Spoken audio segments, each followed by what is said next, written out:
Колку време во текот на денот детето може да користи таблет или мобилен телефон, да игра на компјутер или да гледа телевизија, се само дел од прашањата кои што модерното време ги наметнува врз родителството.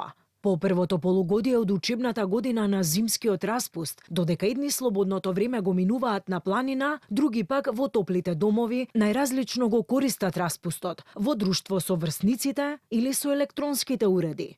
Но неконтролираното користење си има своја цена. Онаа која ја плаќаат и родителите и децата во подоцнежниот развој од нивниот живот, предупредуваат психолозите.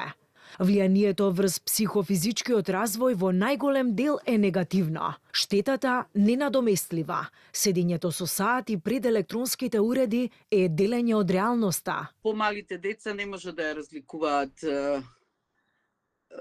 реалноста од фантазијата и често пати оно што го доживуваат во виртуелниот свет се ни станува реалност, што е многу погубно.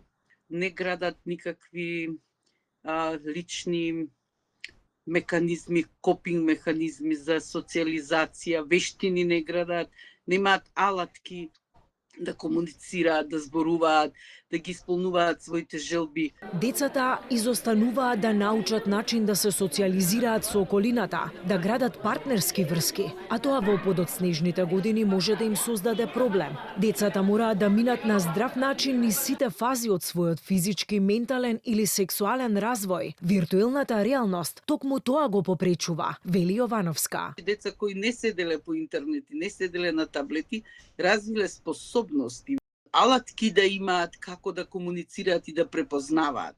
Наша одговорност како родителите е прво, колку време децата ќе останат на интернет, со кои содржини они ќе ги гледаат. Малите деца кои што се во развој, особено физички, треба да се активни. Родителска одговорност е на децата да им се пружи можност за активности, некаков спорт или пак пешачење во најблиската околина. Електронските уреди се реалност. Одговорност на родителите е какви деца ќе пораснат и како ќе се развиваат.